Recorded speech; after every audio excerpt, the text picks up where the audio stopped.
Lettre. Quoi? Ma prière encore dédaignée? Ah, madame, il faut, sur mon honneur, que vous n'ayez pas d'âme. Quoi? C'est donc vainement qu'exténué de deuil, étouffé de sanglots, à tes genoux je tombe. Mais faudra-t-il donner ma généreuse tombe pour piédestal à ton orgueil? Dire qu'il s'est déjà passé toute une année, depuis l'heure où, naïve, heureuse, abandonnée, tu versas dans mon sein tes aveux et ta foi, et que, pourtant, hélas, par un caprice austère, de scrupules et de honte, et cohérent mystère, vous n'êtes pas encore à moi. Malheureuse, sais-tu combien tu crucifies ce cœur loyal et bon qui t'a voué sa vie? Tout le jour, sépulcral et morne, j'ai l'aspect d'un de ces noirs damnés que nous dépeint le Dante. D'un occulte reflet mon effigie ardente impose tous crainte et respect. Tout le jour je suis pâle et je baisse un œil terne. En vain devant son Dieu ma mère se prosterne pour conjurer les mots qui me rendent vieillard.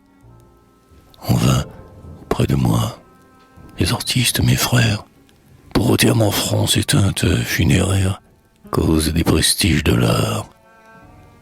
Ouais, lorsqu'échappant leur sollicitude, je puis m'aller cacher dans quelque solitude. Là, j'use ma pauvre âme à délirer d'espoir.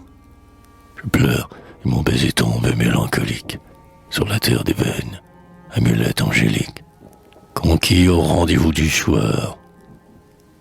Là, mes esprits fougueux nagent de rêve en rêve. Un souffle incendiaire autour de moi s'élève. Le vertige m'entraîne dans son fol horizon. Comme un ouragan sourd, mon cerveau se condense. J'ai la lèvre brûlée, le regard intense. Je sens vaciller ma raison.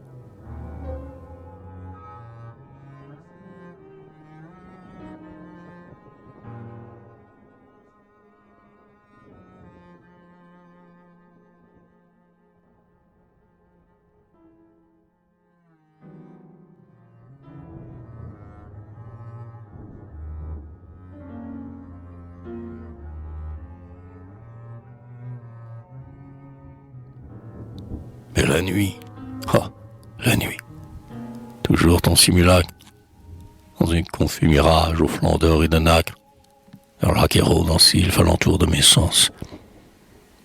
Ce sont mille deltas, ce sont mille facettes, où vivent dans l'azur de tes beautés parfaites, les miracles éblouissants. D'abord la tête où luit cette candeur sublime, qu'on admirait du temps des guerres de Solim.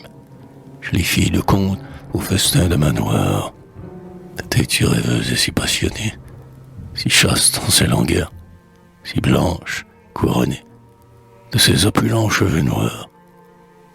Puis, ton sourire d'ange aux célestes féeries, ton sourire où se joue un cœur de rêverie, un sang de pensée d'amour et de bonheur. Comme au soir, quand l'oiseau suspend sa barcarolle, un groupe d'esprits nains danse dans la corolle d'une vertigineuse fleur. Puis, le galbe divin de tes flancs de sultane, ton charmant petit pied dont l'augure me donne, tes bras dont le contour pareil ferme lacté, les globes de ton sein, suave cassolette, où j'osais prendre un jour d'heureuse violette, que je garde avec piété. Puis, ta grâce de fée, où l'art et la nature font de leurs éléments une intime mixture, tes airs abandonnés, mille attractions. En un mot, tout ce que ta Vénus t'y ressemble, de frais, d'harmonieux, de pur, tout ton ensemble d'ineffables séductions.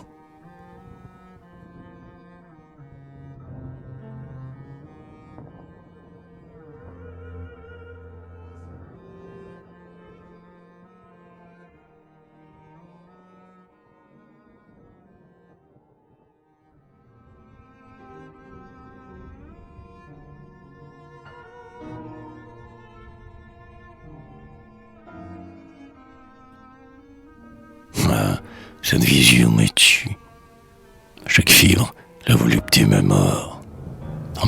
qui vibre. Je sens comme un bitume au corps d'un ruisseau. Une robe de feu qui torture et dévore, comme le vêtement du perfide centaure, se colle à ma chair, à mes os. Et je râle, et je crie, et vers ton beau fantôme, je tords mes bras chargés d'un électrique arôme. Vois, dis-je, vois mon corps se calciner pour toi. N'avais-tu pas donné un terme à mes supplices?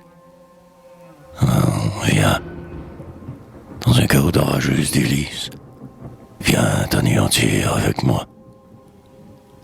Démence, il n'entend pas le fantôme ironique. Volupté qu'elle lui fait ton étreinte harmonique.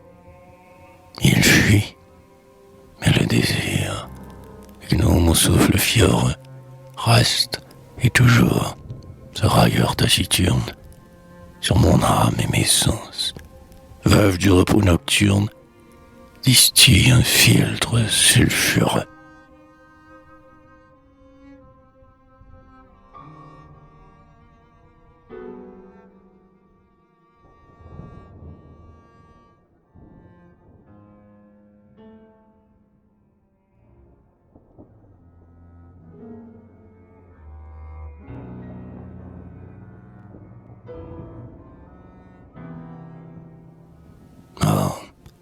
Je voudrais pouvoir m'aventurer dans l'ombre de mon passé. Nuage océanique et sombre.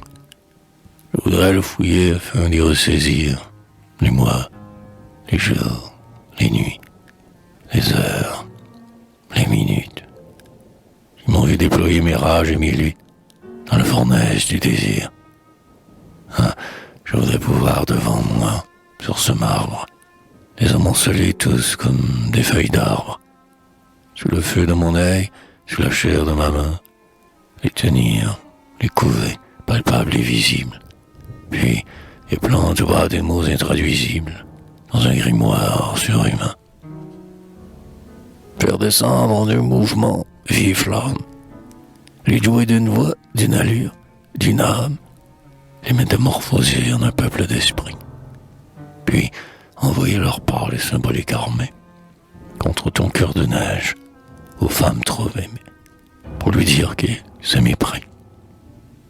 S'ils croient que mes 20 ans, dans leur chaud paroxysme, peuvent se contenter d'un pur platonicisme, et pour lui dérouler sur un mode puissant l'hymne de folle extase et de volupté sombre, que le rêve éternel de tes charmes sans nombre fait chanter au flot de mon sang.